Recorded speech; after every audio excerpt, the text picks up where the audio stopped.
A judge, a teenager, and a public shaming that went viral for all the wrong reasons. You might think you know how this story ends, but what if this single, humiliating incident didn't just ruin a life, but unexpectedly shattered the illusion of justice, exposing a systemic flaw that impacts us all? This is the story of how one moment changed everything. It started on a gray Tuesday morning in courtroom 12. The benches creaked under the weight of restless bodies, a mix of families, officers, and curious onlookers. At the front of the room, a lanky boy in oversized clothes stood stiffly before the bench. His name was Jordan Matthews, only 16 years old, though the shadows under his eyes made him look older. His crime was small, almost pitiful in scale, stealing a pair of sneakers from a department store. The shoes cost less than $50, yet here he was, dragged into adult court, standing before a judge known for his temper. Judge Ronald Dwyer had built a reputation over decades. Some hailed him as old-school tough, others whispered that he enjoyed humiliating defendants more than he enjoyed enforcing the law. That morning, Judge Dwyer leaned forward, lips curled in a sneer. "So, Jordan Matthews," he said, voice booming across the chamber, "you want to steal? You want to walk into a store and take what you didn't earn? Let me tell you something." The boy shifted nervously, his hands clutched in front of him. His public defender, overworked and barely prepared, said nothing. "You're a disgrace," Dwyer continued. "At 16, you've already shown the world the kind of man you'll become. A thief. A liar. A criminal. And do you know where that ends?" The courtroom was silent, waiting for the answer they all knew was coming. "Prison," the judge spat. "That's your future." Then, in an almost theatrical move, he ordered Jordan to stand tall and recite a humiliating pledge he had written for young criminals. The words dripped with shame: "I am a thief, I have no honor, I will either change or I will rot." Laughter broke out in the back rows. A bailiff stifled a grin. Several spectators lifted their phones, recording every second. Jordan's face burned as he stumbled over the words, his voice cracking. By the time he walked out of the courthouse, humiliated and shaking, the video had already been uploaded online. Within hours, it spread like wildfire, millions of views, comments pouring in. Some applauded the judge's harsh style, saying the teen got what he deserved. But just as many called it cruelty, a public execution of a child's dignity. But what no one realized at first was that the humiliation was only the beginning. Among the millions who saw the video was a civil rights attorney named Lisa Herrera. She watched the clip 3 times, not focusing on the boy's broken voice or the judge's gavel pounding, but on the paperwork stacked in front of the bench. Something caught her eye, a case number. She froze. That number didn't match the juvenile docket. It matched adult court. Her stomach sank. A 16-year-old had just been tried under the wrong statute. That wasn't just a mistake, it was illegal. Herrera began digging. At first, she expected to find a clerical error, one misfiled document. But the deeper she looked, the darker it became. Case after case appeared with the same irregularities. Teenagers quietly shuffled into adult court, their records sealed, their outcomes harsher than the law allowed. It wasn't one mistake, it was dozens. Then hundreds. She brought her findings to a journalist, Marcus Hale, who worked at an independent investigative outlet. Together, they mapped out what looked less like isolated errors and more like a pipeline, children funneled into adult convictions with shocking consistency. The implications were devastating. Before you scroll away, think about this for a second. A 16-year-old kid, humiliated in front of the world, becomes the reason a corrupt system finally cracks. Now imagine if no one had paid attention. If no one had cared enough to ask, wait, why was a child in adult court? That's what almost happened. The cameras were there to laugh, not to listen. People watched the clip, shared it, judged him, but very few saw the truth hidden in plain sight. Music builds slightly, tone more intense. And that's the danger of the world we live in. Sometimes injustice doesn't hide in darkness, it hides in the open, disguised as discipline, wrapped in authority. But when someone like Lisa Herrera stops and really looks, the whole picture changes. Because what looks like punishment can actually be exploitation. What looks like justice can be corruption dressed in a robe. Meanwhile, the judge doubled down. At a press conference swarming with cameras, Judge Dwyer defended his actions. "I did what needed to be done," he said, standing tall in his black robe. "If the public is outraged, so be it. Maybe the outrage should be directed at the behavior of these so-called children. They're not innocent, they're criminals. And criminals, no matter their age, should face consequences." The words ignited further fire. The internet split in two. Hashtags erupted, debates raged, petitions demanded his resignation. But behind the scenes, something far more sinister was emerging. Leaked documents revealed that Judge Dwyer hadn't just followed procedure. He had personally signed off on dozens of cases misclassified as adult proceedings. More damning still, financial ties began to surface. Each of those adult convictions funneled teenagers into private detention centers, facilities that profited with every extra body they housed. The judge, it seemed, wasn't just tough on crime. He was feeding a machine. Then came the twist no one expected. Jordan, the teenager at the center of it all, disappeared. His mother reported him missing just one day after the scandal exploded nationwide. His bed was empty, his phone left behind, his shoes, the very sneakers he had once stolen, sitting neatly by the door. At first, police treated it as a runaway case. They assumed the humiliation, the online firestorm, and the relentless attention had driven him to flee. But Lisa Herrera wasn't convinced. She remembered the fear in his eyes from the video, the way his voice shook. He wasn't just embarrassed.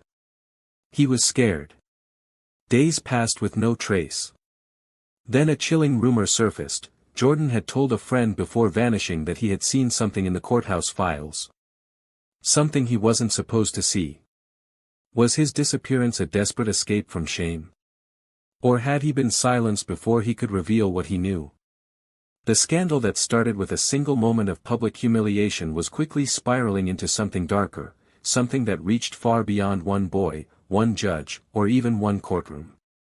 And as reporters dug deeper, one name kept appearing in the shadows, a private company with deep political connections, tied to both the judge and the detention centers.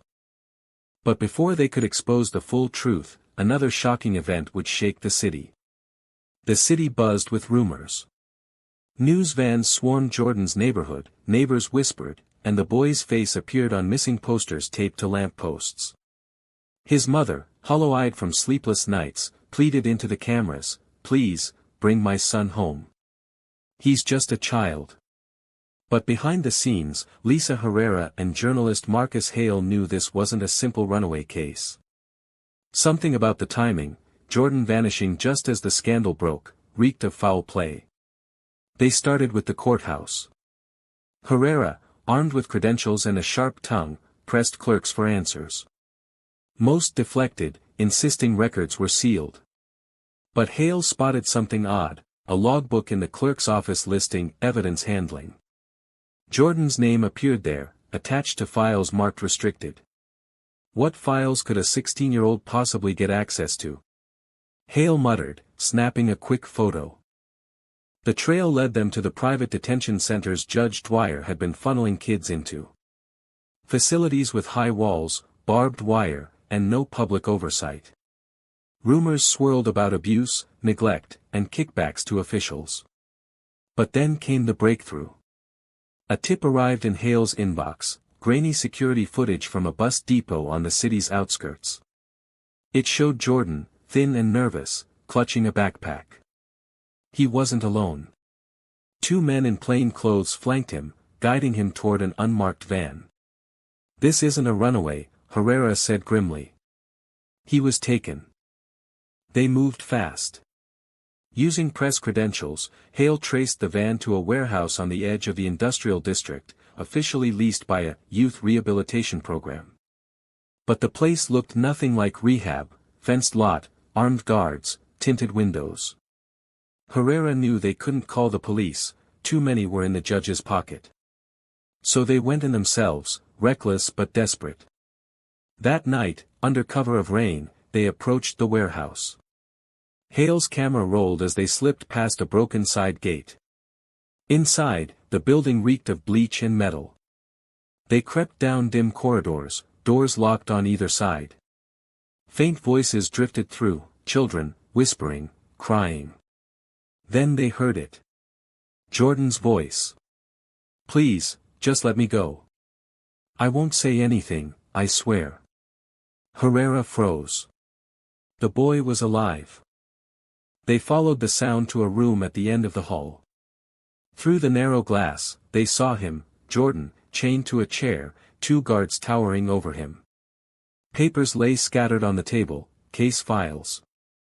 The same files he must have stumbled upon at the courthouse.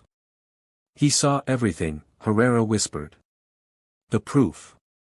Before they could move, one guard raised his fist. Herrera acted on instinct, slamming the door open with a metal bar she had grabbed from the hall. Chaos erupted, shouts, a struggle, Hale swinging his camera tripod like a weapon. Jordan bolted free, tears streaming down his face, as Herrera pulled him toward the exit. The alarms blared. More guards rushed in.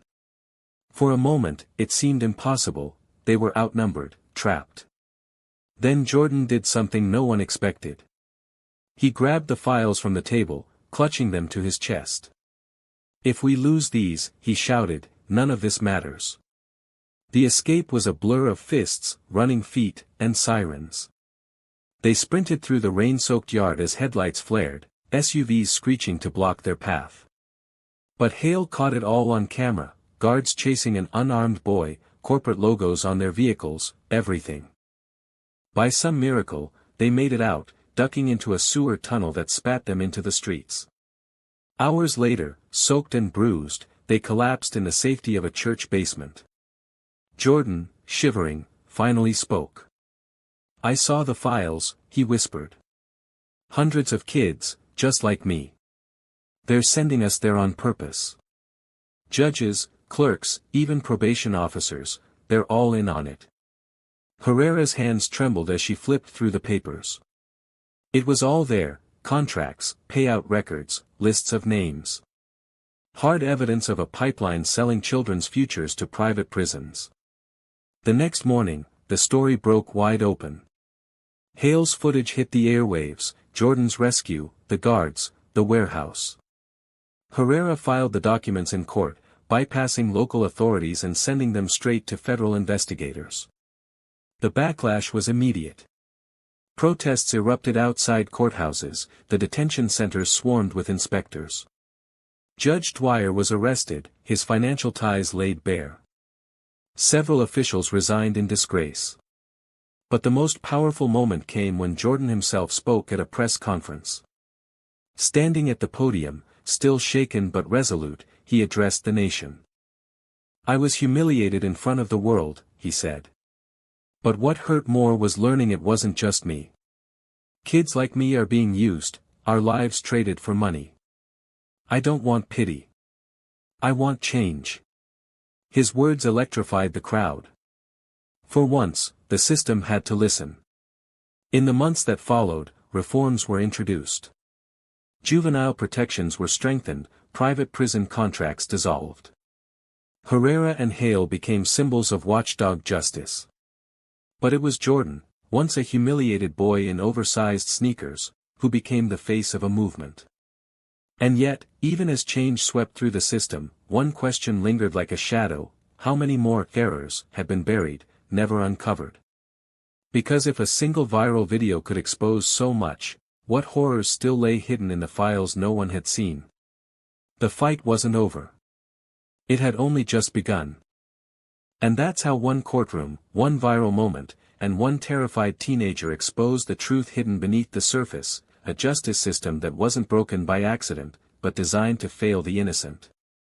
Every twist, every revelation, every silence in that courtroom meant something bigger, and what comes next will shake everything you thought you knew about justice. If this story moved you, if it made you think, if it made you angry, don't just scroll away.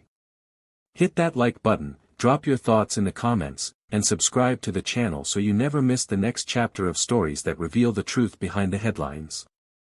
Because sometimes, exposing the truth starts with one story, and one person who refuses to look away.